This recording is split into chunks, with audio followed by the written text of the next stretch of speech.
Presidenta de la Asociación de Alumnos y Amigos de la Universidad de la Experiencia, Carmen Rosa Martínez. Saludo también al resto de la Junta Directiva, por supuesto, a nuestra conferenciante de hoy, a Carmen Real Tomás, y a todos ustedes, como no, señoras, señores, muy buenas tardes, bienvenidos a todos, feliz año nuevo, por supuesto, en el nombre de ALUEX y en el mío propio, de toda la Junta Directiva, feliz año nuevo. Bienvenidos, como digo, a la 10ª de las conferencias, nuestra 11ª cita, comprendidas dentro del ciclo de conferencias que se ha denominado, ya lo saben todos ustedes, Atrévete a sentir. Con la conferencia de hoy cerramos este primer apartado del ciclo de conferencias que durante estos meses, desde octubre, mes en el que comenzábamos, pues se ha dedicado a lo más cercano, a lo nuestro, a Albacete. Lo cerramos, como no podía ser de otro modo, con una conferencia de altura que impartirá una gran conferenciante a la que enseguida les presentaré con más detalle. Hablará, en este caso, también de un gran personaje, de un gran albaceteño, como fue también el arquitecto Francisco Jareño y Alarcón. Bien, les adelanto, eso sí, que para los que han vuelto de las vacaciones de Navidad y han vuelto pues con ganas de emprender y de iniciar nuevos proyectos o de retomar la actividad anterior, ya saben que se han puesto en marcha varios de los cursos programados por ALUEX. En algunos de ellos todavía hay plazas, así que en vez de decirles uno por uno en los que hay y en los que no, bueno, si tienen alguna duda, ya saben que aquí está la Junta Directiva, les pueden preguntar al final de la conferencia, pueden pasar por la 5ª planta de la Biblioteca Pública San José de Calasanz y allí les informan. También saben que deben ser socios para poder participar en estos cursos, y aquí aprovechamos de paso y decimos que a todos aquellos que todavía no lo son, les animamos, por supuesto, a que se hagan socios de ALUEX. Bien, dicho todo esto, les presento ya a nuestra conferenciante de hoy. Como decía, ya es Carmen Real Tomás, es natural de Almansa, es arquitecta, obtuvo el título de arquitectura por la Escuela Técnica Superior de Arquitectura de Valencia en diciembre de 2001. Es máster universitario en profesor de educación secundaria obligatoria y bachillerato, formación profesional y enseñanza de idiomas por la Universidad de Castilla-La Mancha. Su experiencia profesional, siempre vinculada al mundo de la arquitectura, comenzó en 1999 y formaba parte del departamento, se hizo la luz, gracias, del departamento de producción y la oficina técnica en Metálicas Marfer. En enero de 2002 puso en marcha su propio proyecto, su propio estudio de arquitectura, desde el que ha realizado numerosos proyectos, así como la dirección de obra de edificios, de viviendas, naves y otros tantos edificios públicos.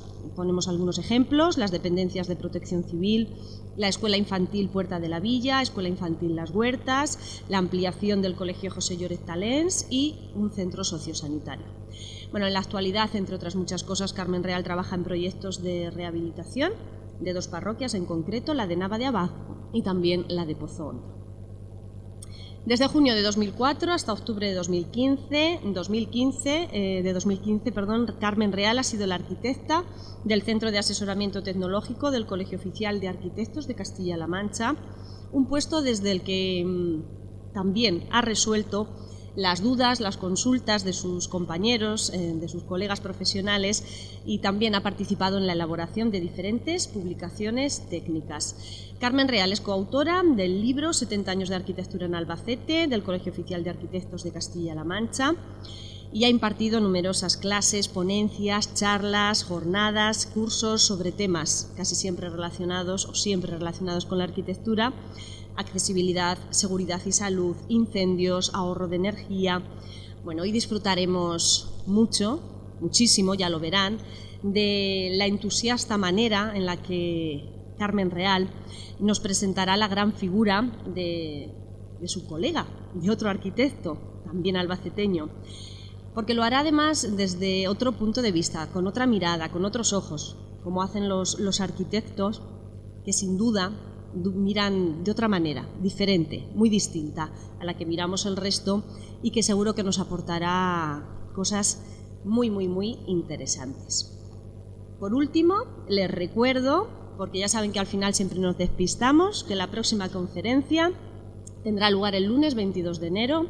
En este caso será José Ángel Lucas Báidez, ingeniero industrial, quien nos hablará del pensamiento espiritual en la prehistoria, y con él iniciaremos ese segundo apartado de este ciclo de conferencias en el que pues, nos centraremos más en la ciencia y en otros aspectos algo más tecnológicos. Así que ahora ya sí, me callo y doy paso a la conferencia de hoy, que ya verán les va a gustar mucho. Gracias. Gracias, María José, por tu presentación.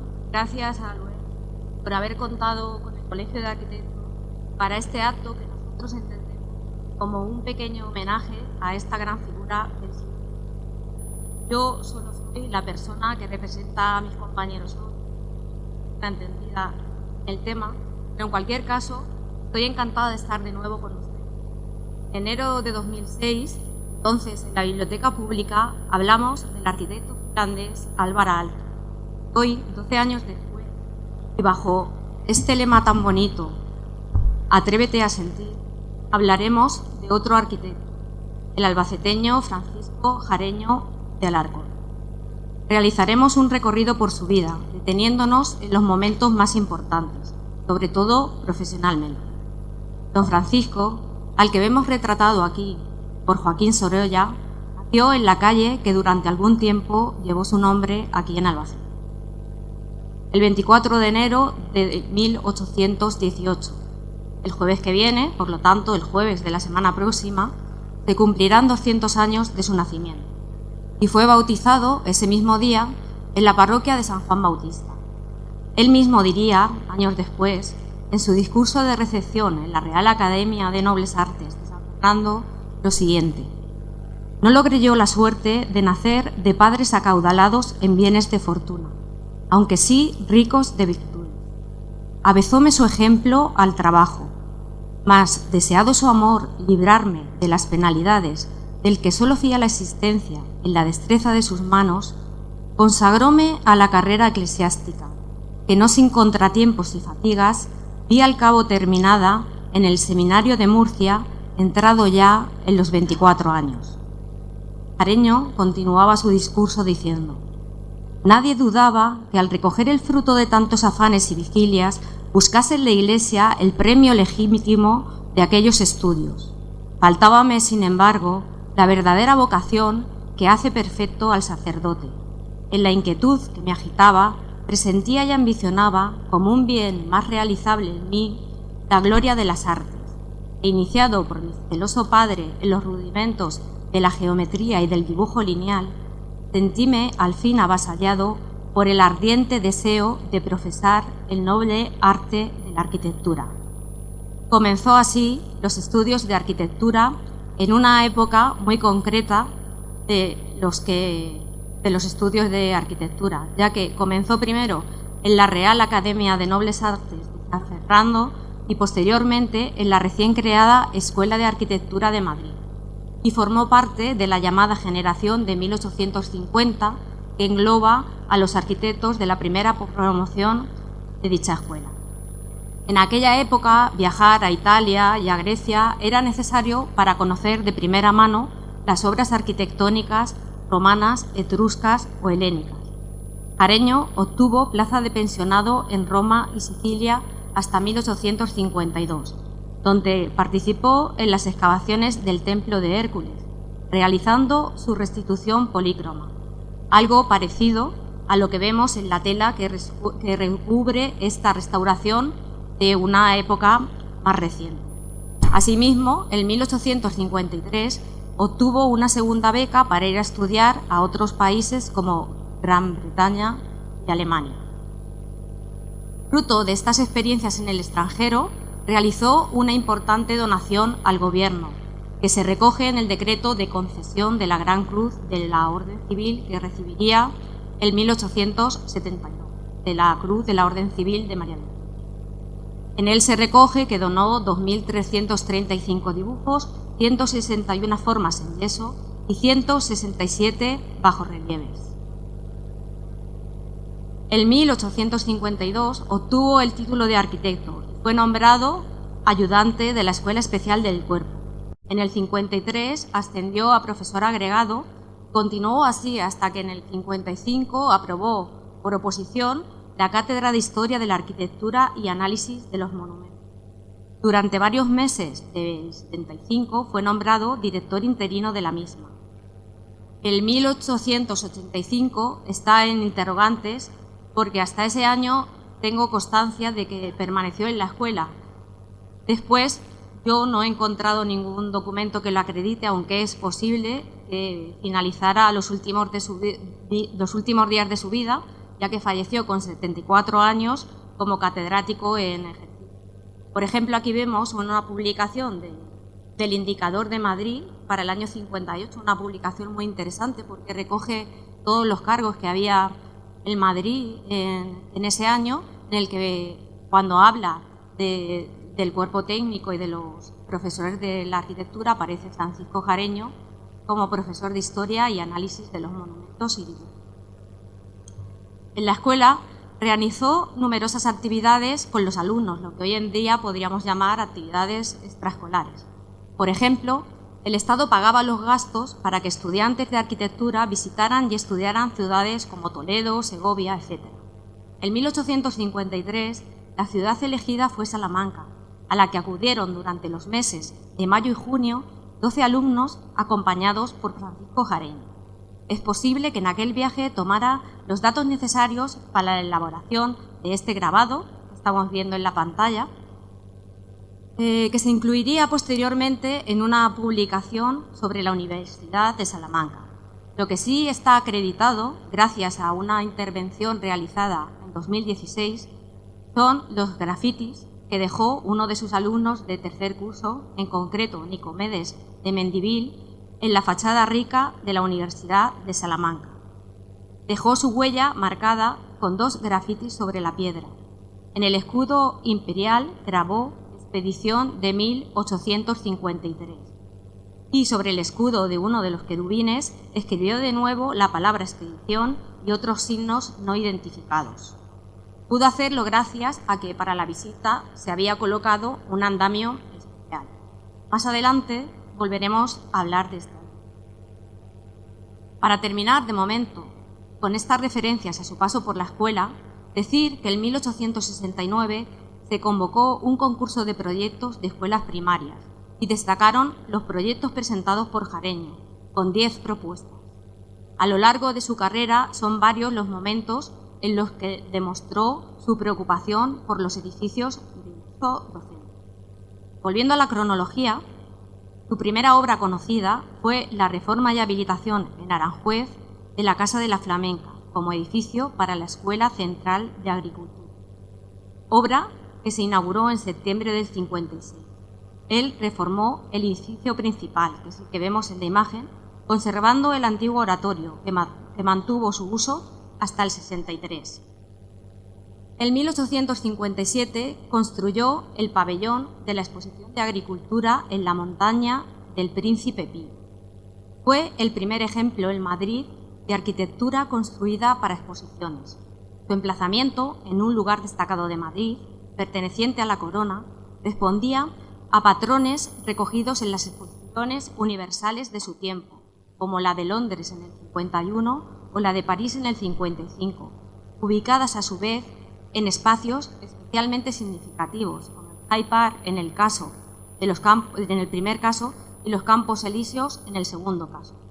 Jareño utilizó para este edificio un estilo pseudo-arábico.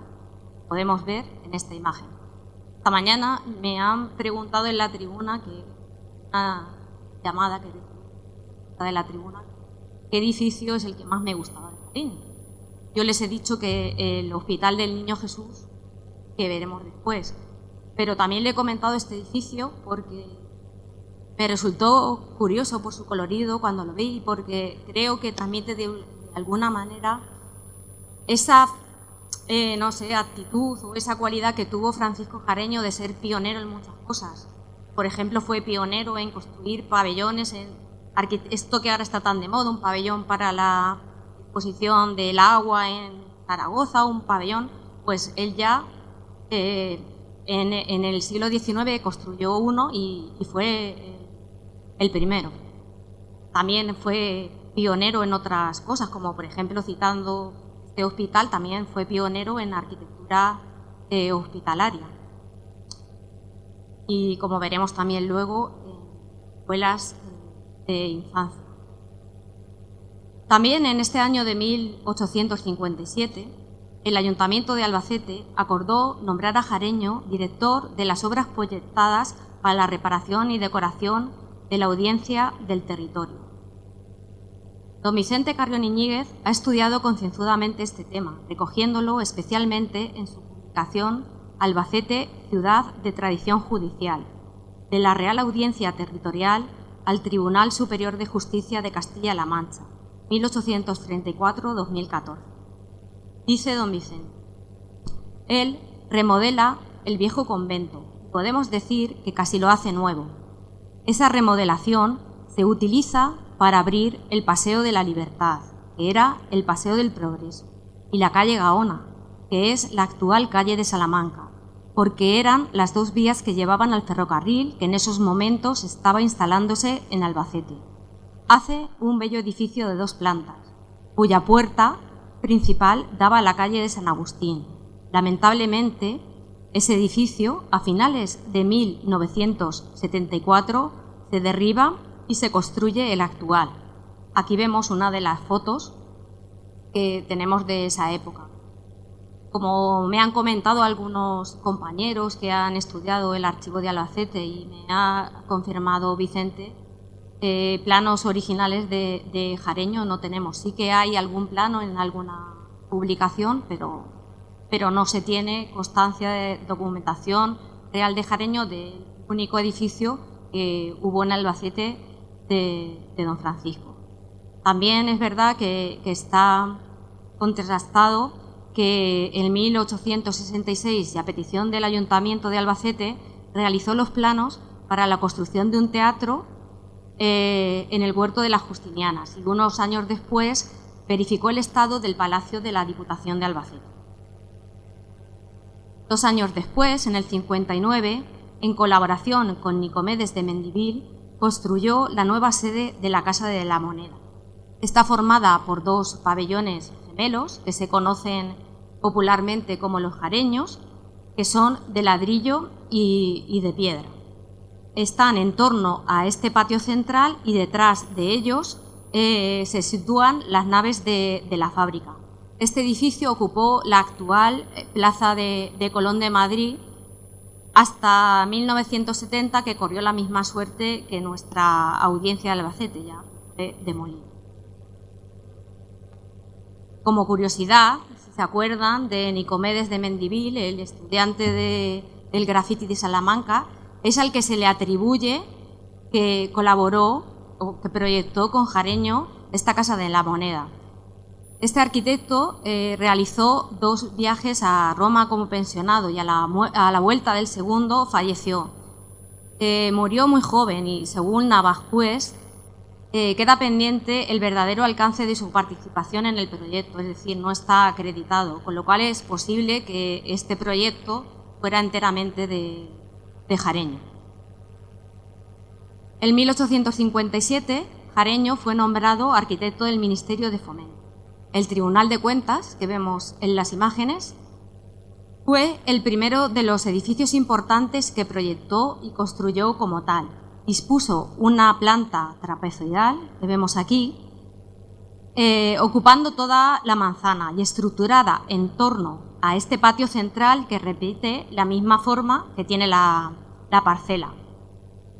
El piso bajo es un zócalo de granito al que se abren vanos semicirculares, uno de los elementos característicos de la arquitectura de Jareño, quedando el resto de la fachada en fábrica de ladrillo, también la combinación entre piedra y ladrillo, sobre la que destacan las jambas y los guardapolvos con palmetas de inspiración neóriga.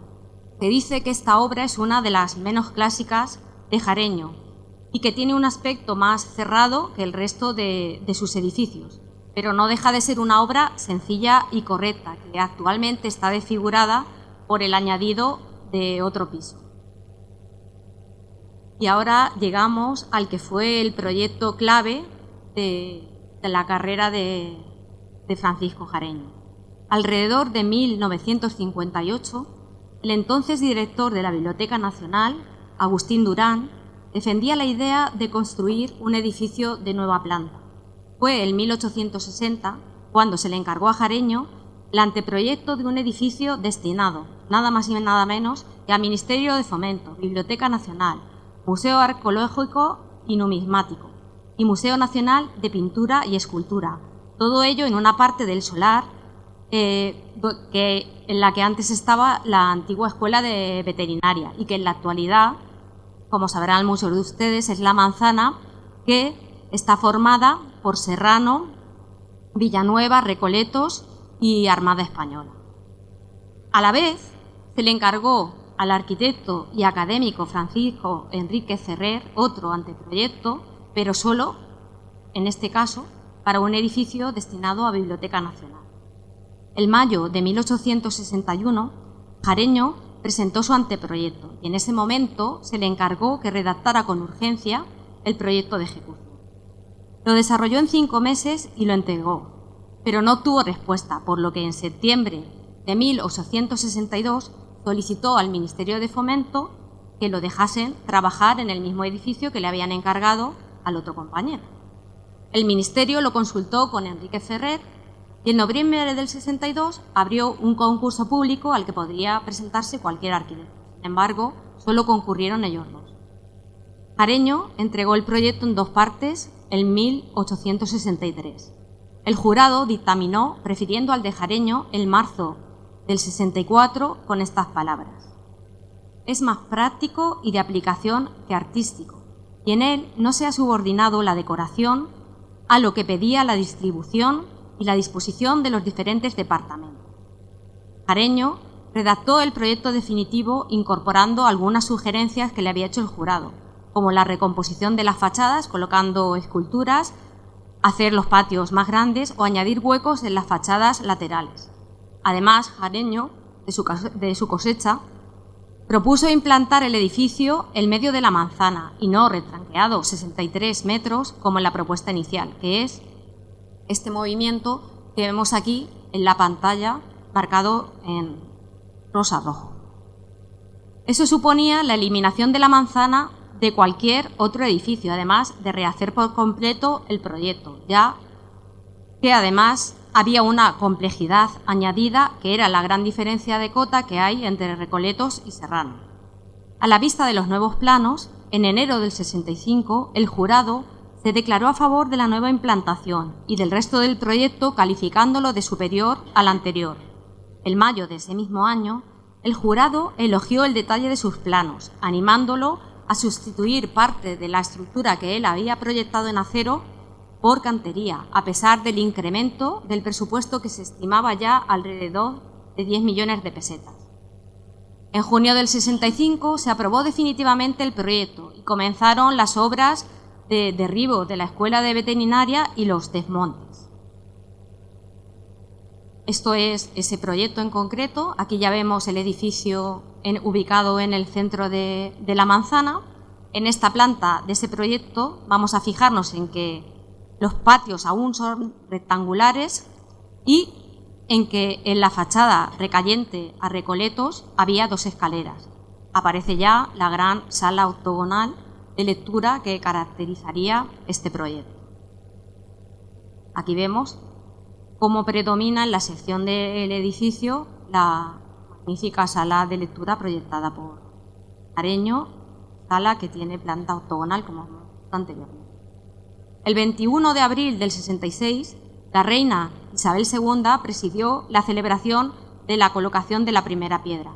Sin embargo, al año siguiente, 2 años después casi, la obra se paralizó y no se volvió a reactivar hasta el 74. En este periodo, Jareño continuó desarrollando aspectos y detalles del proyecto que precisaban más concreción. El principal cambio que planteó él en esta época fue en concreto en el 66 y consistió en la sustitución de las 2 escaleras que veíamos en el vestíbulo del acceso desde Recoletos por una única central. Entonces el edificio que seguía hacia atrás, bueno, ahora no tenemos una planta, ahora lo veremos, y dando más dimensión a las fachadas laterales y pasando los patios de forma rectangular a forma cuadrada. Aquí lo vemos, los patios que antes eran rectangulares ahora ya se han convertido en forma cuadrada y el edificio ha crecido hacia atrás. Esta reforma fue estudiada por varios órganos consultivos y generó diferencias por razones económicas, pero también los cambios llegaron a considerarse una alteración radical y la escalera propuesta colosal, puro lujo y ostentación. En el 68, cuando el jurado que lo había premiado tuvo que dictaminar sobre los cambios, consideró las soluciones poco felices, aunque aprobó la escalera única, pero recomendando un trazado más conveniente y sencillo. Hay que tener en cuenta que esa escalera ocupaba 1/5 de la superficie cubierta del edificio. Y como Jareño sabía que esa escalera no la tenía aprobada, es curioso que en los planos de esa época aparece el espacio vacío. Está lo que podríamos llamar la caja de la escalera, pero sin él, como si dijésemos, no se atrevía a dibujarlo. Jareño, para defender su propuesta, alegó que eran numerosos los ejemplos en los que las conexiones entre plantas son dominantes, como en la Catedral de Burgos, el Alcázar de Toledo, la Biblioteca de Múnich o el Palacio Real de Dresde. Antes de recibir respuesta, en 1868, el entonces director de la biblioteca, Cayetano Rosell, le pidió modificar el proyecto colocando el salón de lectura a nivel del acceso de Serrano, donde Jareño situaba un depósito de libros central. Él desatendió este requerimiento, presentando en el 76 un proyecto de cerramiento de manzana que es al que corresponde este plano. Este mismo año se dictó una Real Orden autorizando a Jareño a realizar el cambio que le habían pedido, y entonces sí que se vio obligado a responder, pero lo hizo a su manera, con 3 juegos de planos. Uno, presentó el proyecto que se estaba construyendo hasta el momento, en el segundo plano el que mostraba la reforma que él quería hacer y un tercer juego de planos en el que mostraba el de convertir el salón de lectura en salón de lectura el espacio central ochavado que antes en su proyecto era depósito de libros, que era lo que le había pedido el director de la biblioteca. Mientras que se decidía la solución que se tomaba entre estos 3 juegos de planos, la obra pues se iba retrasando. Y el ministro de Fomento nombró una nueva junta de obras que aprobó el número 2. Jareño consideró una gran victoria esta aprobación, ya que vio aceptada la escalera única, en sus propias palabras, el monumento más precioso y artístico de este monumental edificio, quedando la petición del director desatendida.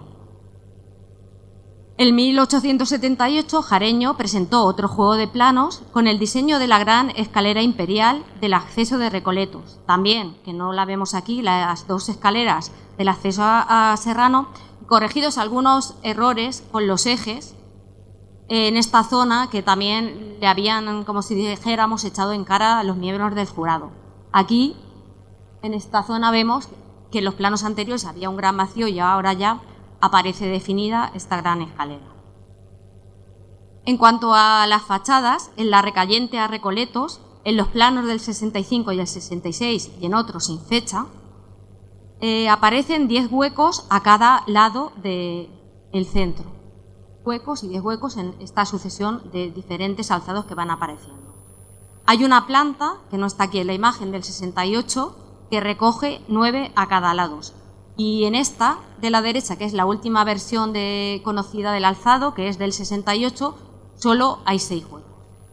También en esta versión del alzado, las cubiertas han crecido con respecto a alzados anteriores, ya que había que asumir el volumen asociado a la escalera central.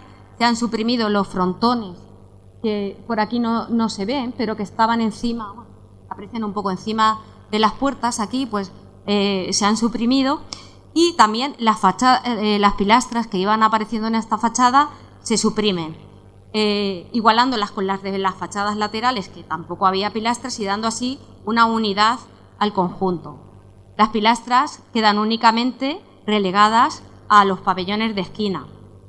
Y es curioso porque aquí son de orden dórico, algo muy extraño, ya que las centrales del mismo nivel son jónicas y las del nivel superior de orden corintio. Es muy raro en una persona también formada en el lenguaje clásico. Seguramente si hubiese habido otra versión posterior de este alzado, pues estas pilastras hubiesen sido de orden jónico. En cuanto a la fachada de Serrano, únicamente varía el número de huecos a lo largo del tiempo, pudiéndose observar en sucesivas plantas 9 en los planos iniciales, 8 en el 66 y 6 a partir del 68. Este plano presenta más de 6 porque es un plano del primer proyecto. Con la obra en ejecución, Jareño fue cesado en la dirección facultativa en marzo del 81. Hasta el momento se encontraba la obra cimentada la parte de Recoletos y elevado hasta el nivel de la cornisa el basamento de las fachadas norte, sur y oeste, con parte del primer forjado. Detrás de su cese estuvo el director Cayetano Rosell. En febrero del 81 fue nombrado ministro de Fomento su consuegro, José Luis Albareda, y en menos de 2 meses destituyó a Jareño. El arquitecto lo dejó claro en un escrito al director de Obras Públicas. Decía: el señor ministro de Fomento, don José Luis Albareda, influido por el señor Rosell, su pariente, fue la causa de esta destitución. En el 81 se encargó el proyecto de terminación a José María Ortiz Sánchez, que era auxiliar primero de Jareño, pero asimilándole al proyecto de don Álvaro Rosell, procurando en lo posible utilizar las construcciones que ya había ejecutadas. Es que resulta que Álvaro Rosell, que formaba parte del equipo de Jareño y que era hijo de Cayetano Rosell, el director, había elaborado un anteproyecto sin encargo oficial y al dictado de su padre, puesto que incluía las reformas que él había solicitado a Jareño, pero que Jareño no había llevado a cabo. Entonces, José María Ortiz Sánchez, el arquitecto al que le habían adjudicado el proyecto, delegó para la redacción en Álvaro Rosell, pero ¿qué ocurrió? Que el resultado no le gustó y entonces redactó su propuesta. Presentada esta propuesta, no se aprobaron ninguna de las dos, pero tampoco se decidió continuar con la anterior de Jareño, por lo que en octubre del 88 se nombró a Antonio Ruiz de Salces con el objeto de redactar un nuevo proyecto, sin demoler nada de lo construido, pero adaptándose a cambios en el programa. Aquí vemos cómo estaba la edificación en ese momento. Todo lo que hay señalado en rojo es lo que estaba ya realizado de la cimentación.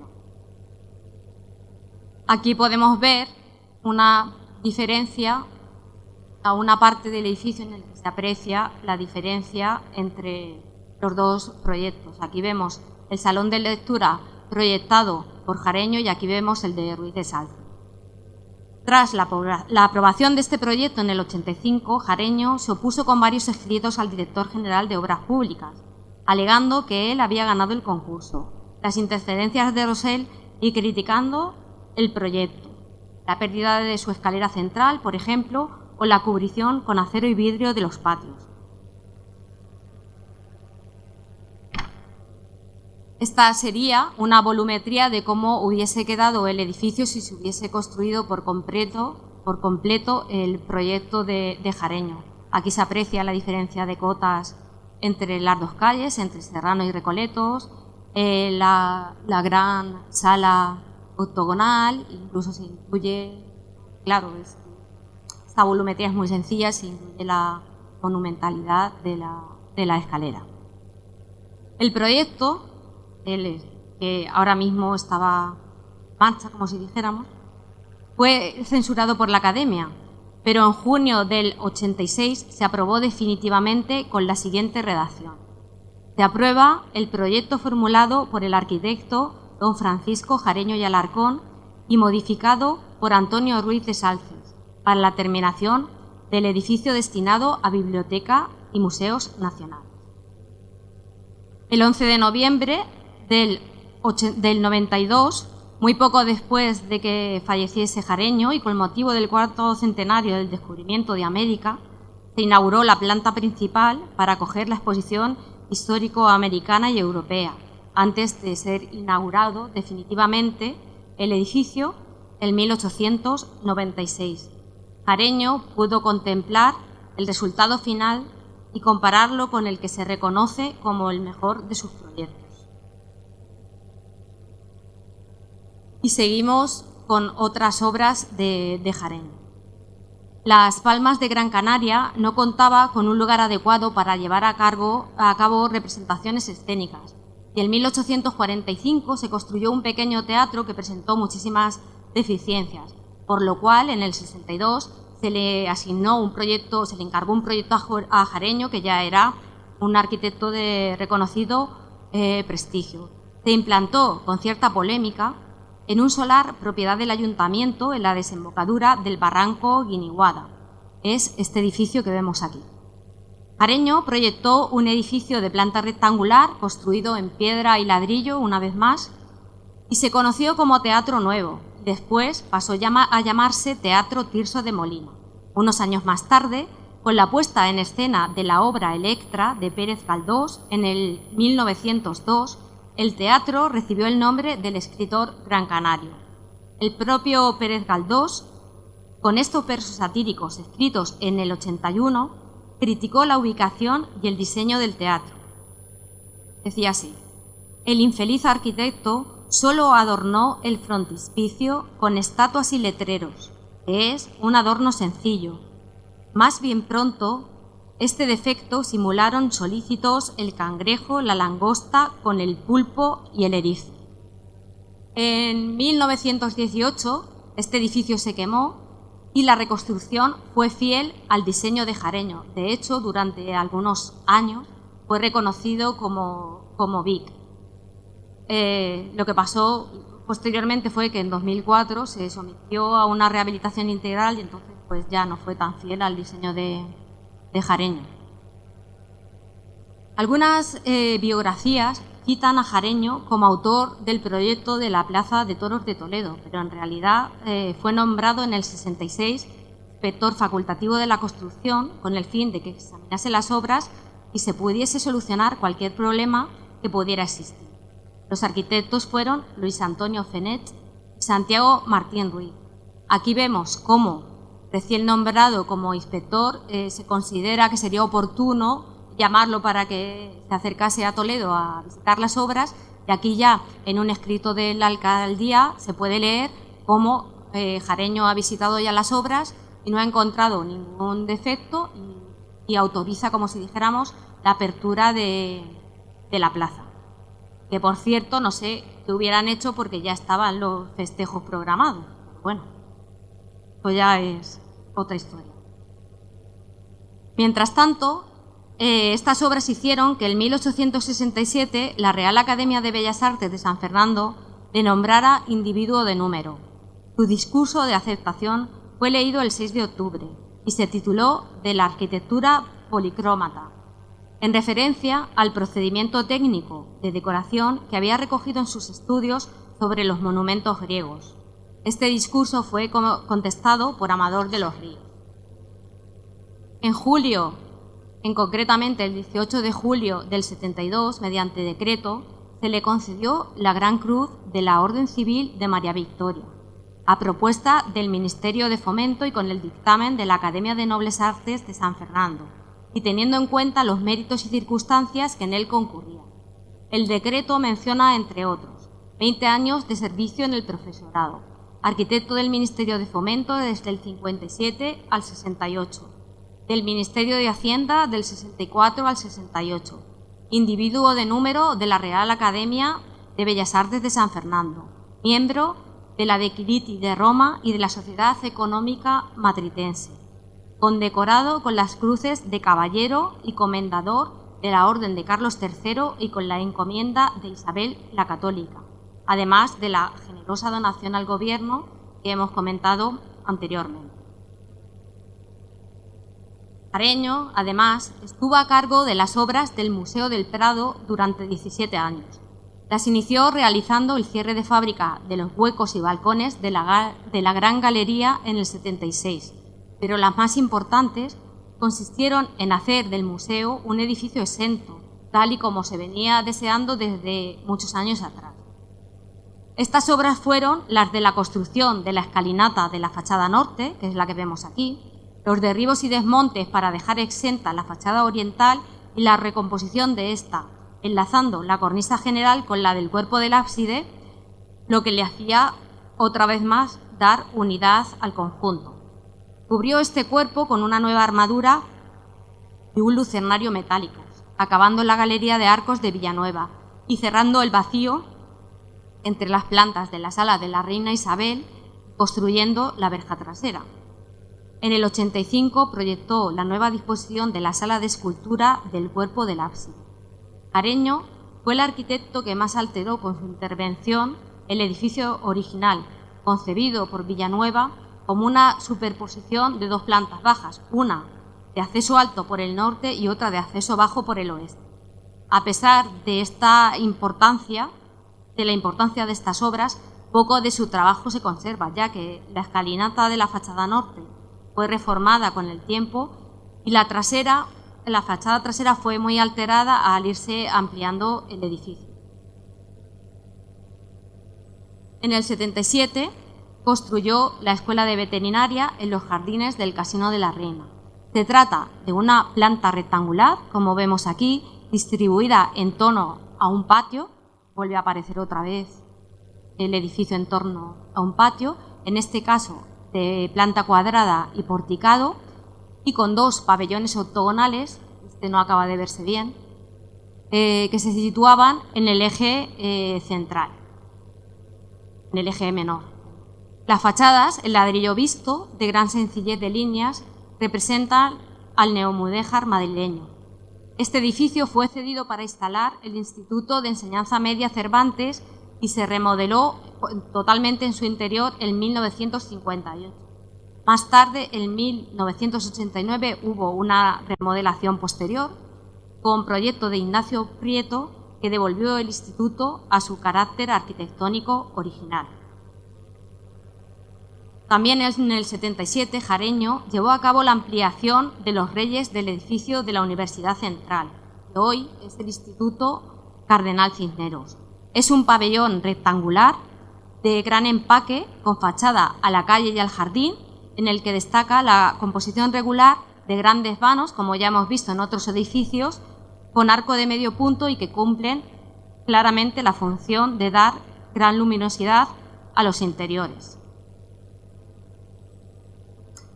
Entre el 77 y el 79, Jareño llevó a cabo la primera restauración de las casas Palacio y Torre de Don Pedro de Luján, uno de los edificios más antiguos de Madrid, para intentar corregir los problemas estructurales que tenía. Respetó su portada principal y el arco de herradura de ingreso a la torre, este que se ve aquí, pero que en esta foto no se ve. Y cambió su distribución interior, la configuración del patio, al que le añadió columnas de fundición y, sobre todo, modificó su aspecto exterior, adquiriendo la apariencia de una casa gótica mudéjar que anteriormente no tenía. Esto es una foto antes de la intervención de Jareño y aquí vemos lo que estábamos haciendo mención anteriormente. Una posterior intervención de Pedro de Muguruza, en 1930, se considera una desrestauración de la fachada levantada por Jareño para integrar la construcción a su aspecto y materiales tradicionales. En la memoria del proyecto, Muguruza defendía la desrestauración por considerar erróneo mantener en pie los elementos postizos de escayola y piedra artificial con que se deformó el aspecto severo de la torre.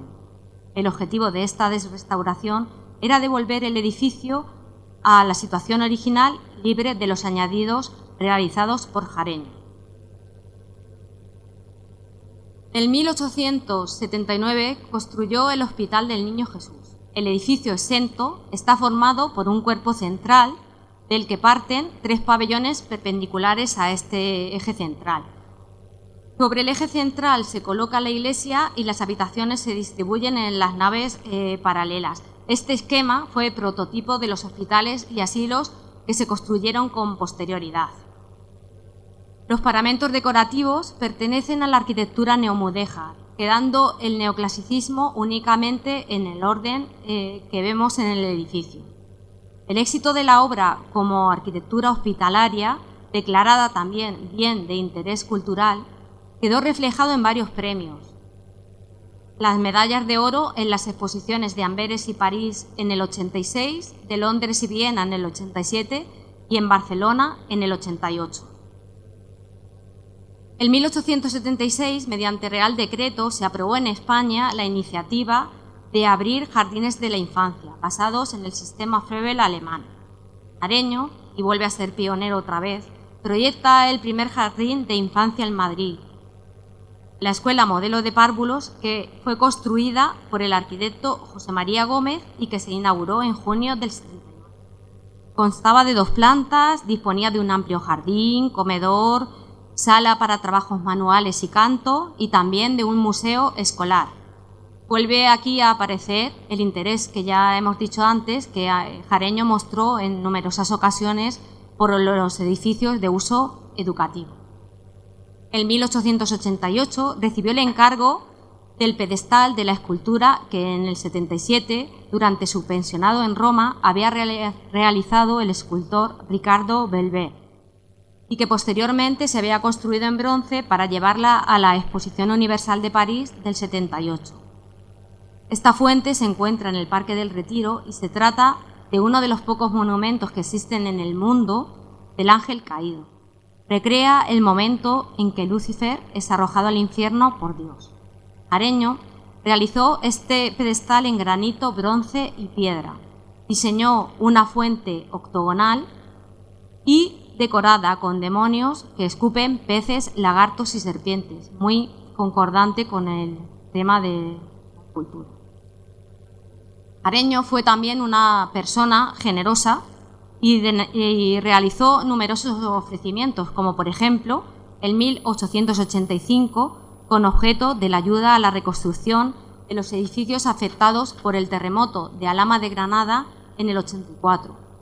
Organizó un viaje a la zona siniestrada con sus alumnos del último curso y costeado por él mismo. Aquí vemos cómo informaba en una asamblea a la Academia de San Fernando de su propósito.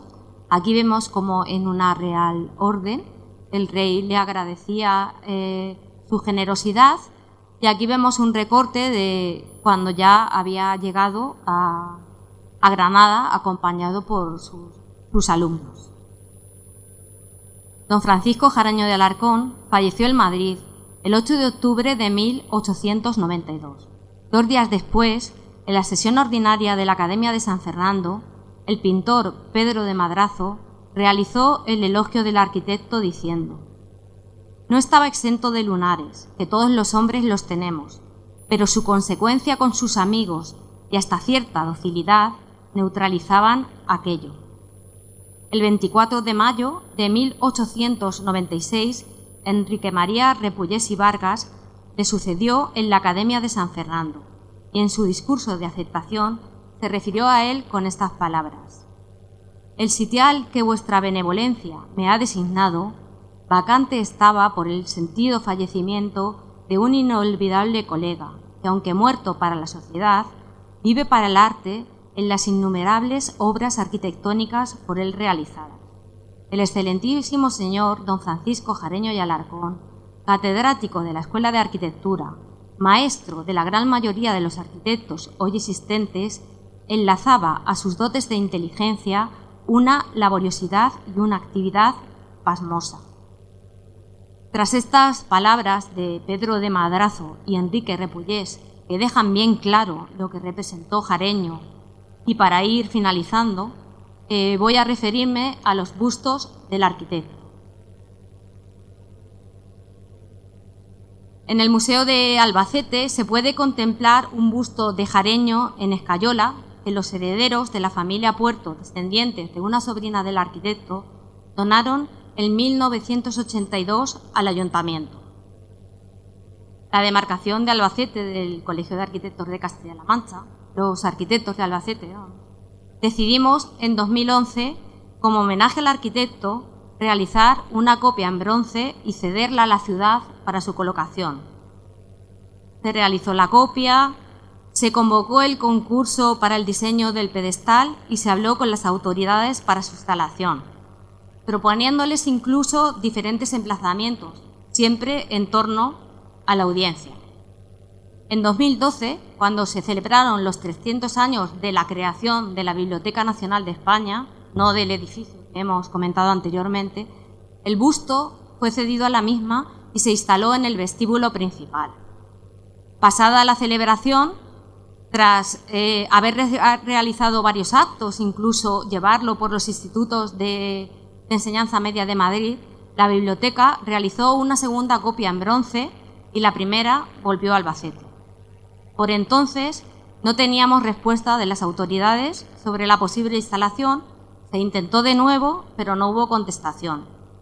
Por ello, en octubre de 2015, con motivo del Día Mundial de la Arquitectura, y siendo presidente de nuestra demarcación, don Pedro Ángel Torres Parra, la persona que más ha trabajado para que se llevara a cabo esta cesión, se instaló en el vestíbulo de nuestra sede. Todos ustedes están invitados a visitarla cuando deseen. Don Paco, como solemos llamarlo cariñosamente, los recibirá a su entrada. Gracias. Ya tenemos un evento más que marcar en el calendario, ¿verdad? Podemos ir a visitar este busto. Muchísimas gracias, ha sido todo un placer. Y bueno, ya saben, si tienen alguna pregunta que formular, levantan la mano y hacia allí me dirijo. Buenas tardes, muchas gracias por la conferencia tan acertada que nos ha propiciado en este salón, y una advertencia por una parte y una réplica por otra. El Francisco Jareño y Alarcón tuvo como alumno, que en varias ocasiones se dirigió a él en términos muy encomiásticos, a Justo Millán Espinosa, natural de Hellín. Yo no he oído decir aquí que Justo Millán Espinosa tuviese alguna intervención, cuando todos sabemos que este local, es decir, el palacio que actualmente tenemos aquí disfrutándolo, el Palacio de la Diputación Provincial, fue construido por él. Lo afirman crónicas como el cronista que entonces había en 1895, Joaquín Roa y Arostarbe, y no solamente lo dice de forma literal, sino que además apoya ese testimonio con un bonito grabado de la época que representa el conjunto desde el punto de vista, en una vista general del edificio, ¿no?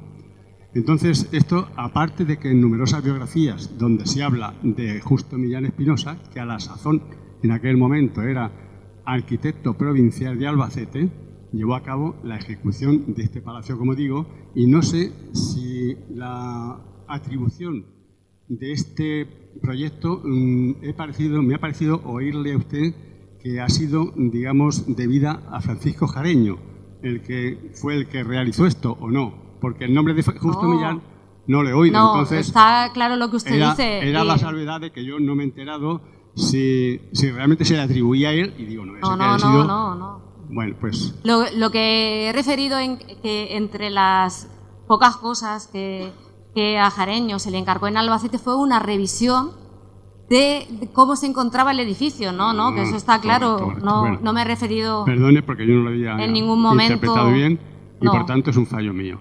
No. El segundo tema y último es reivindicar, aprovechando esta circunstancia de exaltación y celebración y conmemoración de este personaje que tiene un rango para mí importante, reivindicar una calle para él, puesto que actualmente se encuentra en un sitio que es ridículo y me parece que injusto debido a la categoría del personaje que se trata de resaltar, y es Saltar.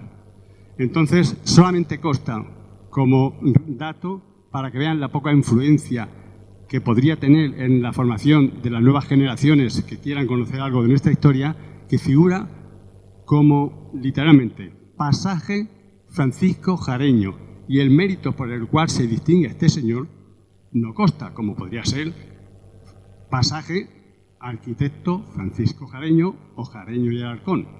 Bien, pues está en un pasaje, más para mí un callejón ridículo, que no tiene más que dos edificios, con el respeto de los propietarios del edificio, de uno y otro lado, y una calle realmente corta y angosta.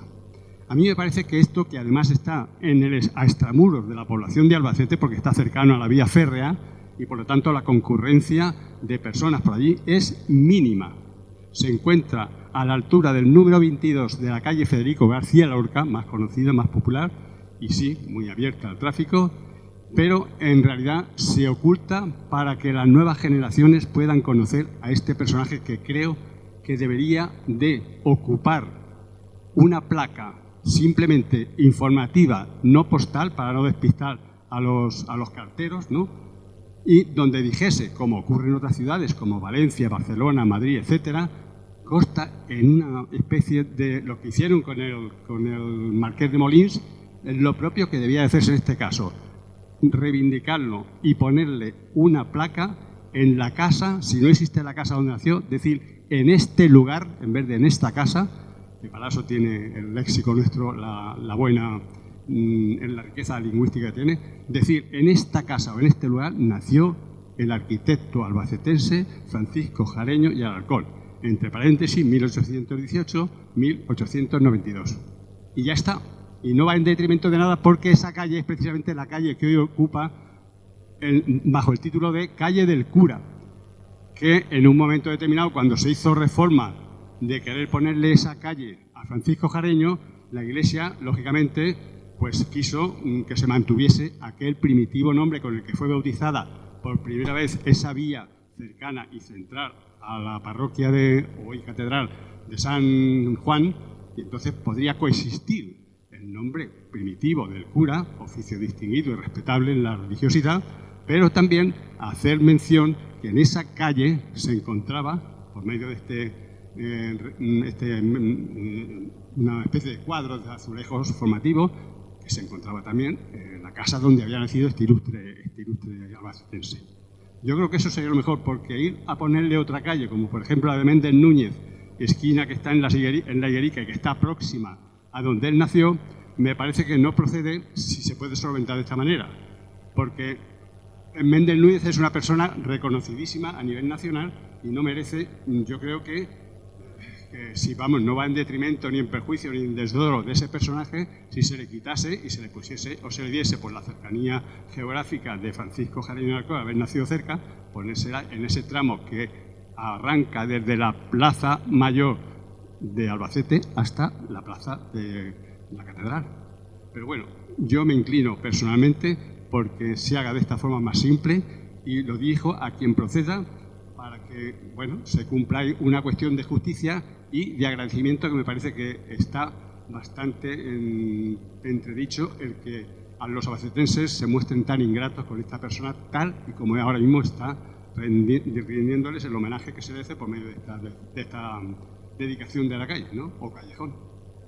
Nada más que eso. Muchas gracias.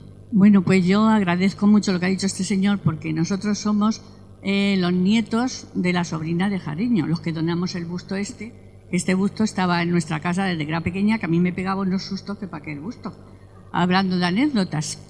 Y claro, luego ya cuando ya nos cambiamos de casa, pues decidimos donarlo al museo.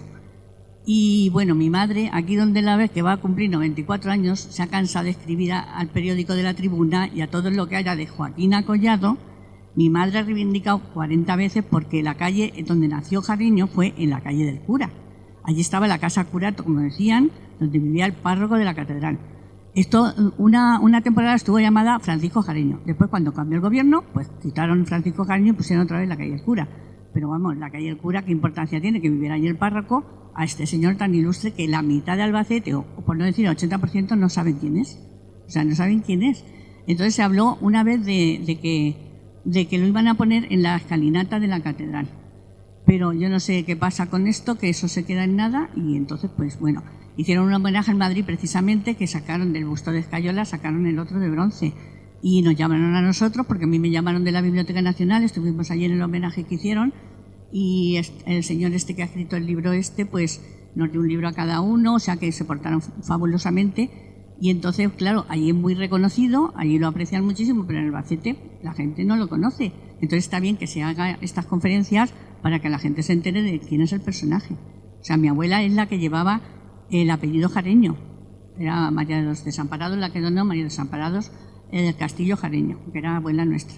Y entonces, claro, nosotros somos los que hemos donado, pero claro, eso se debería de reconocer y por lo menos en la calle, si no, porque yo digo lo que es el señor. Yo cuando vi donde habían puesto la calle, Es que eso es un poco de... Allí no pasa ni el gato, allí los que viven allí, punto.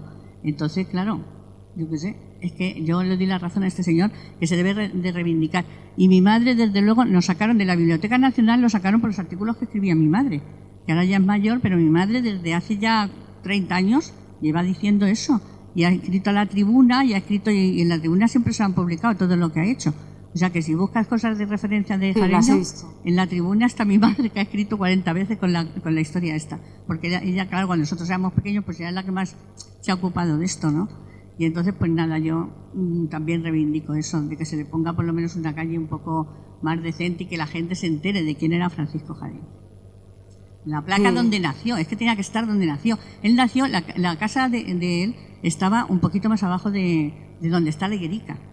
Y nosotros, los arquitectos de Albacete, lo tenemos claro, que claro, se tiene que reconocer de alguna manera. De hecho, llevamos años intentando que se coloque el busto en un sitio clave de la ciudad, que se vea, que por lo menos la gente pregunte quién es este señor.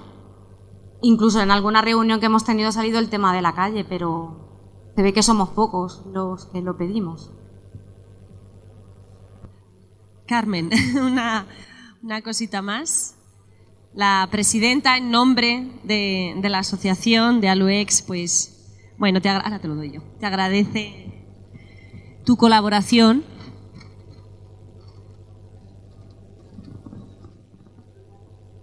Con este pequeño obsequio.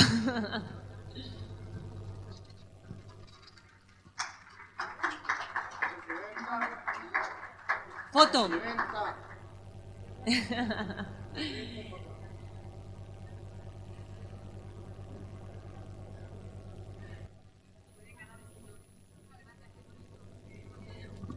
Bueno, y vamos por último. Te invitamos a firmar en el libro de firmas de Aluex. Bueno, y así también queda constancia de tu participación. Muchísimas gracias. La semana que viene nos vemos. El próximo lunes, como siempre, a las 6:30 de la tarde. Gracias.